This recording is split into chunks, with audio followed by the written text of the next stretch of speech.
Vous vous réveillez. La maison est encore silencieuse. Vous préparez votre café, vous prenez la première gorgée et quelques minutes plus tard, votre corps semble déjà avoir changé. Votre esprit devient plus vif, vos paupières paraissent plus légères, votre cœur bat parfois un peu plus vite. Chez certaines personnes, l'estomac commence à gargouiller, d'autres ressentent une légère nervosité. Certaines courent presque immédiatement aux toilettes et pourtant, d'autres ne remarquent absolument rien, si ce n'est cette sensation familière d'être enfin réveillé. Comment une simple tasse de café peut-elle provoquer des réactions aussi différentes? Depuis des années, une question revire sans cesse. Boire du café à jeun est-il vraiment mauvais pour la santé? Les réponses sont souvent catégoriques. Certains affirment que c'est une habitude dangereuse qui agresse l'estomac, dérègle les hormones et perturbe la glycémie. D'autres assurent qu'il n'existe aucun problème tant que l'on supporte bien la caféine. La réalité est beaucoup plus fascinante que ces deux extrêmes. Car le véritable acteur de cette histoire n'est pas seulement le café, c'est aussi votre état physiologique au moment où vous le buvez. Lorsque votre estomac est vide, votre organisme n'accueille pas la caféine de la même manière que lorsqu'un repas est déjà en cours de digestion. Les mêmes molécules arrivent dans le corps, mais elles rencontrent un environnement biologique complètement différent. À partir de cet instant, plusieurs systèmes se mettent en mouvement presque simultanément. Votre cerveau modifie son activité, des hormones changent de trajectoire, votre système digestif reçoit de nouveaux signaux, votre foie prépare déjà le travail de transformation de la caféine, même vos vaisseaux sanguins commencent à s'adapter. Ce qui est remarquable, c'est que tout cela se produit avant même que vous ayez terminé votre tasse. Et c'est précisément là que naît la confusion. Beaucoup de personnes attribuent toutes leurs sensations à une seule cause, la caféine. En réalité, ce que vous ressentez est le résultat d'une véritable conversation entre votre cerveau, votre système digestif, vos hormones et votre métabolisme. Les chercheurs continuent d'explorer certains détails de cette interaction, mais une chose est déjà claire, boire un café à jeun n'active pas un seul mécanisme, il déclenche une cascade de réponses biologiques qui s'influencent les unes les autres. Comprendre cette cascade change complètement la façon dont on regarde cette habitude quotidienne. Car la première surprise arrive beaucoup plus vite que la plupart des gens l'imaginent. Avant même que votre estomac ait réellement commencé à réagir, c'est votre cerveau qui prend déjà les commandes. À peine quelques gorgées avalées, la caféine commence son voyage. Contrairement à de nombreuses substances présentes dans les aliments, elle n'a pas besoin d'être longuement transformée. Elle traverse rapidement la paroi de l'estomac et surtout celle de l'intestin grêle, où elle est absorbée dans la circulation sanguine. Chez la plupart des adultes, une partie significative de cette caféine atteint déjà le cerveau en une quinzaine de minutes, même si le pic d'effet survient généralement entre 30 et 60 minutes. C'est une vitesse remarquable pour une boisson aussi banale. Mais le plus étonnant n'est pas sa rapidité, c'est ce qu'elle décide de ne pas faire. Beaucoup imaginent que le café apporte directement de l'énergie au cerveau, comme si chaque gorgée ajoutait une nouvelle réserve de carburant. En réalité, la caféine ne fournit pratiquement aucune énergie.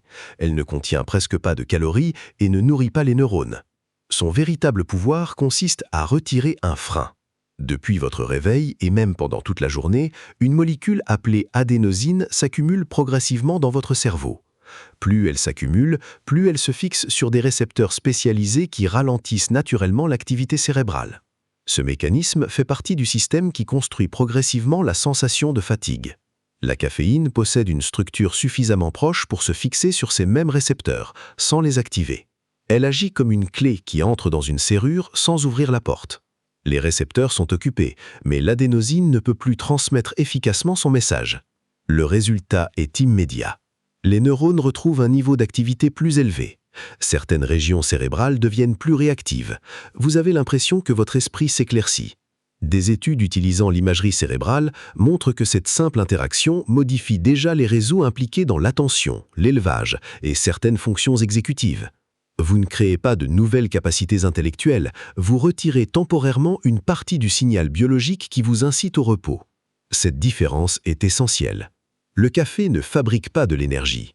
Il masque temporairement une partie des signaux de fatigue. C'est aussi pour cette raison que ces effets peuvent sembler si spectaculaires après une mauvaise nuit de sommeil. La fatigue est toujours présente, vous la percevez simplement plus intensément pendant un certain temps. Mais le cerveau ne travaille jamais seul. Lorsque les centres de vigilance deviennent plus actifs, ils communiquent rapidement avec le système nerveux autonome, celui qui régule permanemment des fonctions comme le rythme cardiaque, la respiration et la pression artérielle. Chez certaines personnes, cette activation reste discrète. Chez d'autres, elle est beaucoup plus perceptible. Le cœur accélère légèrement.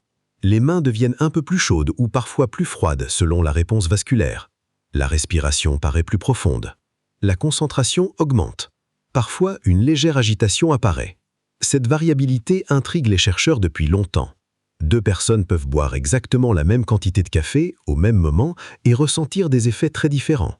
Une partie de cette différence s'explique déjà par la sensibilité individuelle du cerveau à la caféine, mais ce n'est encore qu'une pièce du puzzle.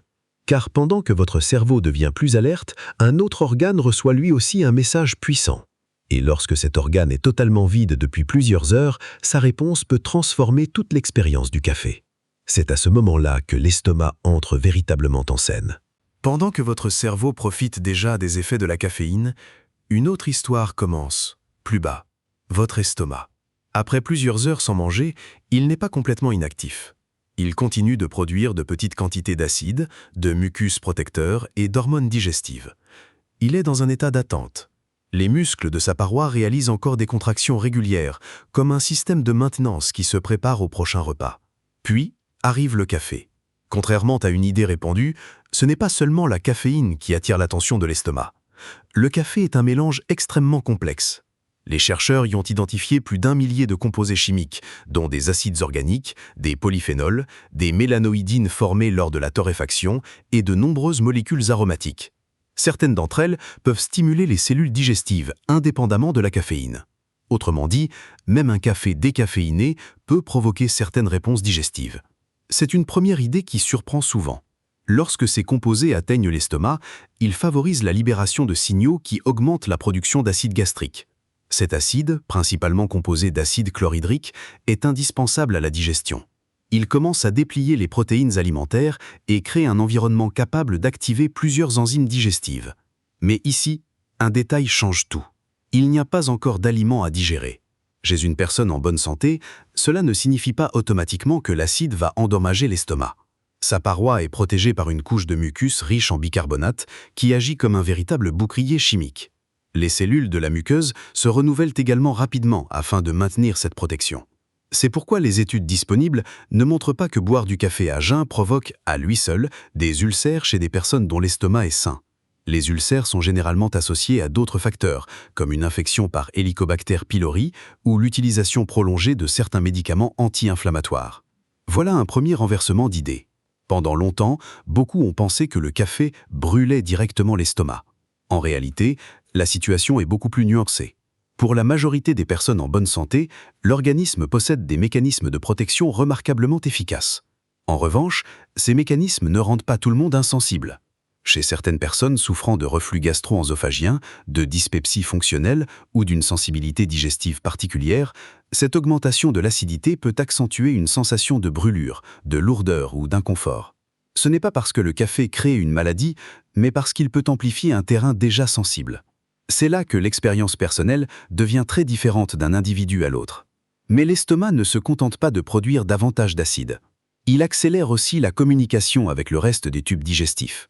Quelques minutes après le café, certaines personnes ressentent un besoin presque immédiat d'aller aux toilettes. Ce phénomène est si courant qu'il fait presque partie de la routine matinale de millions de personnes. Pourquoi une boisson avalée depuis si peu de temps semble-t-elle déjà agir sur les intestins? La réponse est éternante. Le café ne descend pas instantanément jusqu'au côlon pour le stimuler directement. À la place, il active des réflexes nerveux et hormonaux qui augmentent la motricité digestive. Les muscles de l'intestin commencent à se contracter plus activement, préparant la progression de leur contenu. Des mesures physiologiques montrent que cette augmentation de l'activité du côlon peut apparaître relativement rapidement après la consommation de café, parfois en quelques minutes seulement. Cet effet est observé chez certaines personnes avec du café caféiné, mais aussi, dans une moindre mesure, avec du café décaféiné, ce qui confirme que la caféine n'est pas l'unique responsable. Votre système digestif fonctionne comme un réseau coordonné. Un signal envoyé à une extrémité peut rapidement modifier le comportement d'une autre. C'est une démonstration impressionnante de la vitesse à laquelle les organes communiquent entre eux. Pourtant, le véritable tournant de cette histoire ne se situe pas ni dans le cerveau ni dans l'estomac. Il commence lorsque le café rencontre votre système hormonal. Car pendant que vous savourez encore les dernières orguées, plusieurs hormones ajustent déjà leur activité pour préparer votre organisme à ce qu'il interprète comme une période d'action. Et c'est cette réponse hormonale qui explique pourquoi certaines personnes ressentent d'une énergie stable alors que d'autres ont l'impression que leur corps est soudainement sous pression. Jusqu'à présent, tout semblait relativement simple. Vous buvez du café, la caféine atteint votre cerveau, votre vigilance augmente, votre estomac réagit. Mais c'est ici que la véritable histoire commence. Car aucun de ces organes ne fonctionne de manière isolée. À chaque instant, votre cerveau échange des informations avec vos glandes hormonales, votre foie, vos muscles, votre pancréas et même votre tissu adipeux. Dès que la caféine bloque les récepteurs de l'adénosine, cette modification est interprétée comme un changement de l'état de vigilance de l'organisme. Votre corps ne comprend pas que vous avez simplement bu un café. Il détecte surtout que votre niveau d'activation est en train d'augmenter, et il commence à s'adapter.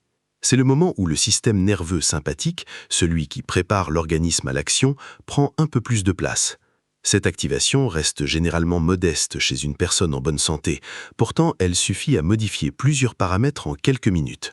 Les glandes surrénales peuvent libérer davantage d'adrénaline, votre fréquence cardiaque peut légèrement augmenter, votre pression artérielle peut s'élever temporairement, vos bronches peuvent se dilater discrètement, facilitant le passage de l'air. Tout cela se produit sans que vous ayez besoin d'y penser. Des études montrent que ces réponses sont généralement modestes chez les consommateurs réguliers de café, car l'organisme développe une certaine tolérance avec le temps. En revanche, chez une personne qui consomme rarement de la caféine, ces changements peuvent être beaucoup plus perceptibles. C'est pourquoi un simple expresso peut sembler anodin pour l'un et provoquer des palpitations chez l'autre. Mais une hormone intrigue particulièrement les chercheurs lorsqu'on parle de café consommé à jeun, le cortisol. On le surnomme souvent l'hormone du stress. En réalité, cette réputation est incomplète. Le cortisol n'est pas uniquement libéré lorsque vous êtes stressé. Il suit avant tout un rythme circadien très précis.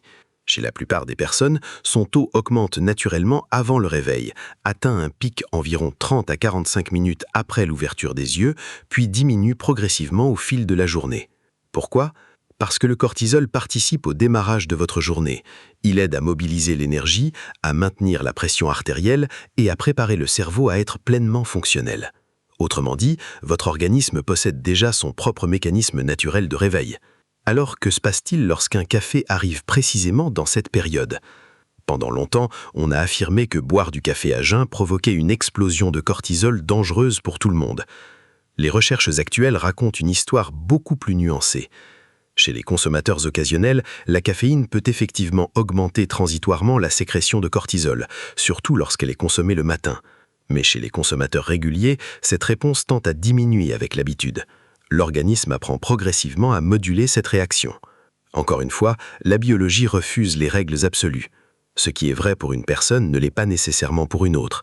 C'est aussi ce qui explique pourquoi certaines personnes décrivent une sensation de calme et de concentration après leur café, alors que d'autres parlent d'agitation, de nervosité ou d'une impression que leur cœur s'emballe. La caféine ne crée pas ces sensations de la même manière chez tout le monde. Elle interagit avec un organisme qui possède déjà son propre niveau de stress, sa qualité de sommeil, son rythme circadien et son équilibre hormonal. Une nuit trop courte, un moment de fatigue intense, un contexte professionnel difficile, tous ces éléments modifient déjà votre physiologie avant même la première gorgée. Le café vient alors s'ajouter à un système qui est peut-être déjà fortement sollicité. Et ce n'est pas tout. Lorsque votre estomac est vide, votre glycémie est également dans un état particulier. Chez une personne en bonne santé, elle reste généralement remarquablement stable grâce à l'action coordonnée du foie, du pancréas et de plusieurs hormones. Mais la caféine peut temporairement réduire la sensibilité à l'insuline chez certaines personnes, qui modifie légèrement la manière dont le glucose est géré après un repas. Cet effet est généralement modeste et transitoire chez les individus en bonne santé. En revanche, il peut être plus pertinent chez certaines personnes présentant déjà une résistance à l'insuline ou un diabète, même si les réponses varient d'un individu à l'autre. Voilà pourquoi le débat scientifique est parfois si complexe. Les chercheurs ne cherchent plus à savoir si le café est simplement bon ou mauvais. Ils essaient de comprendre dans quelles conditions biologiques il produit certains effets. C'est un changement de perspective fondamental. La vraie question n'est plus « que fait le café ?» La vraie question devient « que fait le café dans cet organisme précis, à ce moment précis ?» Et cette question conduit à la découverte la plus importante de toute cette histoire. Car si deux personnes peuvent vivre des expériences totalement différentes après une tasse identique, c'est une partie de la réponse est déjà inscrite dans leur propre biologie. Votre foie, vos gènes, votre sommeil, Vos habitudes. Tous ces éléments déterminent la manière dont votre corps dialogue avec la caféine. Et c'est cette variabilité qui explique pourquoi les conseils universels fonctionnent si rarement. Imaginez deux personnes qui se réveillent à la même heure. Toutes les deux boivent exactement le même café, préparé de la même façon, à jeun. Une demi-heure plus tard, la première se sent concentrée, énergique et prête à commencer sa journée. La seconde a les mains légèrement tremblantes, le cœur qui bat plus vite et une sensation d'agitation difficile à ignorer. Comment est-ce possible? Après tout, elles ont consommé la même boisson. La réponse se trouve dans une combinaison des facteurs que l'on ne voit jamais, mais qui influencent profondément la façon dont chaque organisme traite la caféine. Le premier acteur est votre foie. C'est lui qui élimine la majeure partie de la caféine grâce à une enzyme appelée CYP1A2. Cette enzyme agit comme une véritable chaîne de transformation chimique. Elle modifie progressivement la caféine afin que votre organisme puisse ensuite l'éliminer. Mais cette enzyme ne fonctionne pas à la même vitesse chez tout le monde. Des différences génétiques expliquent qu'une partie de la population métabolise la caféine rapidement, tandis que d'autres la dégradent beaucoup plus lentement. Chez un métaboliseur rapide, les effets de la caféine peuvent apparaître puis disparaître relativement vite. Chez un métaboliseur lent, la même quantité de café peut rester active plusieurs heures supplémentaires. C'est l'une des raisons pour lesquelles certaines personnes peuvent boire un expresso après le dîner et s'endormir sans difficulté, alors que d'autres voient leur sommeil perturbé par une tasse consommée en milieu d'après-midi. Cette variabilité est bien documentée par la recherche et rappelle une idée essentielle. Le café n'agit jamais dans un organisme moyen. Il agit dans votre organisme. Mais la génétique n'est qu'une partie de l'histoire. Vos habitudes comptent également. Le cerveau est extraordinairement adaptable. Lorsqu'il est exposé régulièrement à la caféine, il ajuste progressivement son fonctionnement. Des recherches suggèrent qu'il peut notamment modifier le nombre ou la sensibilité de certains récepteurs de l'adénosine afin de compenser leur blocage répété. C'est ce que nous appelons la tolérance. Autrement dit, la tasse qui vous semblait très puissante lors de vos premières expériences peut produire un effet beaucoup plus discret après plusieurs mois ou années de consommation quotidienne. Cela ne signifie pas que la caféine ne fait plus effet. Cela signifie que votre système nerveux s'est adapté. C'est une illustration remarquable de la plasticité du cerveau. Il cherche constamment à maintenir un équilibre, même lorsqu'un composé extérieur modifie temporairement son activité. Votre sommeil, lui aussi, joue un rôle majeur. Après une nuit courte ou de mauvaise qualité, davantage d'adénosine s'est accumulé dans le cerveau. Lorsque la caféine bloque ses récepteurs, le contraste entre l'état de fatigue et la sensation de vigilance peut paraître particulièrement spectaculaire. Mais cette amélioration a ses limites. La caféine peut masquer une partie de la fatigue ressentie sans pour autant remplacer les fonctions biologiques du sommeil. La consolidation de la mémoire, certaines étapes de réparation cellulaire et de régulation immunitaire continuent de dépendre d'un repos suffisant.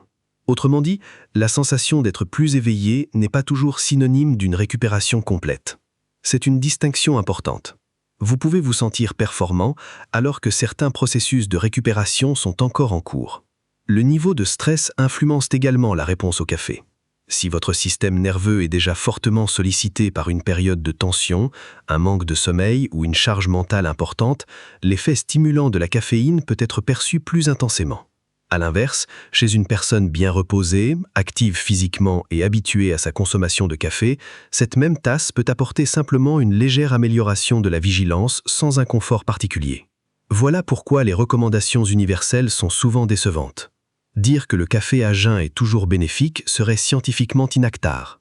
Dire qu'il est toujours nocif le serait tout autant. Les meilleures données disponibles suggèrent que pour la majorité des adultes en bonne santé, une consommation modérée de café peut parfaitement s'intégrer à un mode de vie équilibré. En revanche, certaines personnes ayant un reflux gastro-œsophagien, une sensibilité digestive, des troubles anxieux, une grossesse ou certaines maladies cardiovasculaires peuvent avoir intérêt à adapter leur consommation avec l'aide d'un professionnel de santé. Le contexte compte autant que la tasse. Et c'est probablement la découverte la plus importante de ce documentaire. La biologie est profondément personnelle. Deux organismes ne racontent jamais exactement la même histoire. Alors, faut-il manger avant de boire son café? Existe-t-il un moment où cette habitude devient réellement plus avantageuse ou plus risquée? La réponse est beaucoup plus subtile qu'un simple oui ou non. Et c'est précisément ce que révèle l'ensemble des preuves scientifiques lorsqu'on prend enfin du recul. Au départ, la question semblait simple. Boire du café à jeun est-il bon ou mauvais? Mais après avoir suivi le parcours d'une seule tasse à travers votre cerveau, votre estomac, vos hormones, votre foie et votre métabolisme, une chose devient évidente. La biologie ne fonctionne presque jamais en noir ou en blanc. Dès les premières minutes, la caféine bloque les récepteurs de l'adénosine et augmente votre vigilance. En parallèle, votre système digestif réagit. La production d'acide gastrique peut augmenter, la motricité intestinale s'accélère chez certaines personnes, et plusieurs hormones ajustent leur activité pour accompagner cet état d'éveil. Rien de tout cela n'est anormal, ce sont des réponses physiologiques attendues. La véritable différence apparaît lorsque ces mécanismes rencontrent votre propre organisme. Votre patrimoine génétique influence la vitesse à laquelle vous éliminez la caféine. Votre qualité de sommeil modifie l'intensité de ses effets. Votre niveau de stress peut amplifier ou atténuer certaines sensations. Votre système digestif possède sa propre sensibilité. Et votre consommation habituelle de café change progressivement la façon dont votre cerveau y répond. C'est pourquoi deux personnes peuvent vivre des expériences totalement différentes avec une tasse pratiquement identique. Les recherches actuelles ne soutiennent pas l'idée qu'une personne en bonne santé doive systématiquement éviter le café à jeun. En revanche, elles montrent aussi que certaines personnes ressentent un véritable inconfort digestif, une nervosité excessive ou une aggravation d'un reflux déjà présent. Dans ces situations, le problème n'est pas forcément le café lui-même, c'est l'interaction entre le café et une biologie particulière. La bonne question n'est donc pas « est-ce que le café à jeun est dangereux ?» La bonne question est « comment mon organisme réagit-il lorsque je bois du café à jeun ?» Si vous remarquez régulièrement des brûlures d'estomac, des tremblements, une anxiété inhabituelle ou un inconfort digestif, essayez de prendre votre café après un petit déjeuner contenant des protéines, des fibres ou des bonnes graisses peut suffire à modifier votre expérience. Ces aliments ralentissent la vidange gastrique, stimulent la digestion de manière plus progressive et peuvent rendre la réponse de votre organisme plus stable. À l'inverse, si vous êtes en bonne santé, que vous tolérez bien la caféine et que cette habitude ne provoque aucun symptôme particulier, les données scientifiques actuelles ne permettent pas de conclure que votre tasse matinale consommée à jeun est nécessairement problématique. La meilleure approche n'est rarement une règle universelle, c'est une observation attentive de votre propre physiologie. Après tout, votre organisme vous fournit chaque jour des informations précieuses. La science vous aide à les comprendre. Et lorsque vous réunissez les deux, vos choix deviennent plus éclairés, plus nuancés et souvent beaucoup plus efficaces que n'importe quel conseil simpliste. La prochaine fois que vous prendrez votre première gorgée de café, vous saurez qu'elle ne déclenche pas seulement une sensation d'éveil, elle met en mouvement une remarquable orchestration entre votre cerveau, votre système digestif, vos hormones et votre métabolisme. Une simple tasse, des milliards de cellules, et une conversation biologique qui se déroule en silence chaque matin. Si ce documentaire vous a permis de voir votre café sous un angle totalement nouveau, dites-nous en commentaire comment votre organisme réagit à votre café du matin. Beaucoup de personnes découvrent qu'elles ne vivent pas toutes la même expérience, et vos observations pourraient aider d'autres spectateurs à mieux comprendre la leur. Et si vous aimez explorer la science cachée derrière les gestes les plus ordinaires du quotidien, pensez à vous abonner. Il reste encore de nombreux mécanismes fascinants de votre corps qui passent inaperçus, jusqu'au jour où l'on comprend enfin comment ils fonctionnent.